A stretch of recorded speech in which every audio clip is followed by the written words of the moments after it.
and welcome to the Tabletop Games Blog topic discussion. Looking ahead at 2022. Let me start by wishing you a Happy New Year. We all somehow made it into 2022, probably a little worse for wear, but we made it nonetheless. The world has changed a lot, but there are still many moments of positivity and hope.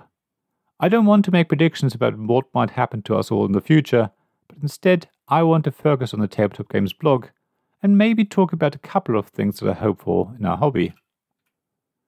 First of all, I have to thank all of my Patreon supporters as well as everyone who donated a little money on Ko-fi. I love doing what I do and will continue to do so even if nobody backed me, but of course, running the blog also has its costs attached to it. You can see a breakdown in my review of 2021, but the obvious and biggest cost is web hosting. So as I say, the financial backing is really hugely appreciated, but what means even more to me is just knowing that there are a bunch of wonderful people who clearly like what I do, because otherwise they wouldn't have gotten out their credit card. That is what keeps me going and gives me the impetus to give my best all the time. Secondly, there's one thing I can assure you, even if some of the other things are less clear. The blog will continue releasing 2 articles a week, a board game review and a thought piece under the topic discussion heading. The blog is the core of what I want to do, and that won't change. I will also continue to record every article in audio format on the podcast to allow a wider audience to enjoy my writing. The audio version does take a fair amount of extra time, but I think it's important that the blog can be accessed by as many people as possible, in at least a couple of different ways. I also want to continue with Tabletop Games Blog Radio, which is slowly gaining more listeners. I'm so grateful to everyone who is submitting their audio to the station. I couldn't do it without them. I do want to revamp the station a bit. Currently, the programs are almost randomly dotted around the days of the week. The idea was to give people in different time zones an opportunity to listen to everything at least one day of the week, but I think it's actually quite confusing. I've not finalized the new schedule yet, but the plan is to have board game news, courtesy of the Brainwaves team, at least 4 times a day for an hour each. Every professional radio station has news at specific times of the day, usually hourly, so Tabletop Games Blog Radio will do the same, but probably not as frequently. I then want to divide the rest of the schedule into regular slots for different types of programs. There will be an interview slot featuring interviews from Producing Fun and Win and Wizards, including their large back catalogue. I will probably also add episodes from the Let Me Illustrate series of interviews with board game artists. There will also be a regular chat slot with episodes from the Gaming Rules vlogs and Q&As, and maybe some other podcasts.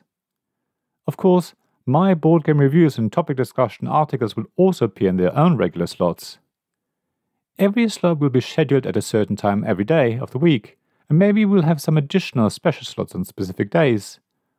For example, we could have a film slot on a Saturday evening with reviews of film-related board games, interviews with the artists, and maybe even chats with people from the film industry. The program will continue to have music to create a bit of variety. I also plan to continue releasing unboxing videos for the YouTube channel. It's something I enjoy doing, but it does take an extortionate amount of time, so these videos will not be very frequent. I don't want to take away from the time I have for writing articles, so keep an eye out for more of those videos. Unfortunately, I've been neglecting the Let Me Illustrate series of interviews with board game artists a bit in the last few months. I do want to pick up on that again, but it's another project that takes a fair amount of time, so I'll do my best but can't promise anything. Similarly, the Tabletop Inquisition podcast has taken a backseat recently. I love recording these with Antoinette of Good Owl Games, but again, it's something that takes up a lot of time, which I don't seem to find these days. However, I really do want to pick this up again, because we've come such a long way with this and I would hate to see it go away. That leads me nicely to the issue of finding the time. As you have probably heard, I was able to reduce the hours from my day job so that I have half a day a week that I can spend on all things Tabletop Games Blog. However, at the same time the day job did get a lot busier, so I didn't have the energy during the rest of the week to work on board game articles, videos, etc. The net effect is that I actually had less time for some of the things that I did previously. I am planning on reducing my day job hours further, but of course that has financial implications, so I have to consider it carefully and make sure I can afford to do it. I also have to make sure my employer is happy with this if I do decide to go ahead with it. There's a lot to think about and it's a big decision for many reasons. Lastly, I want to say that I hope our industry can survive these tough times we're facing globally.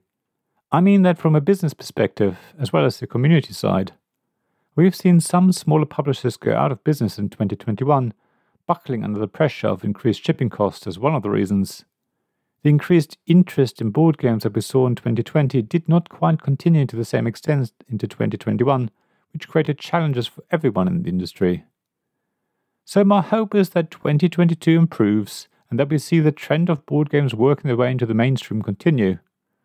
It would be great to have more people join our fantastic hobby and as a result, have more and a wider range of games published. Generally, our hobby can do with more diversity, and we still have to overcome the many hurdles and the problems we have. But I'm hopeful that this is another thing that will continue to improve in 2022. Overall, I think 2022 will be a better year, and I can't wait to see you all in person. I don't say it often enough. If you do ever see me at a convention or other event, please come and say hello. I would love to meet you and find out more about you, and maybe even get to play a game with you. So, here is to a great 2022. Thank you for listening to this Tabletop Games Blog topic discussion podcast. Please check the description below for links mentioned in this episode as well as to the written version of this article on the blog.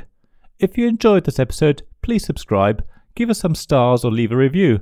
Please also tell your friends about me, and if you want to offer financial support, check out my Patreon and Ko-fi pages, links to which you'll find in the blog at tabletopgamesblog.com. So thank you again for listening, and I hope to see you again soon. This podcast was made possible by the generous help of my Patreon supporters. Royal Patrons, Nicholas Higgins and Sean Newman. Magic Champion Zeb Hicks. Castle Guards David Miller and James Naylor.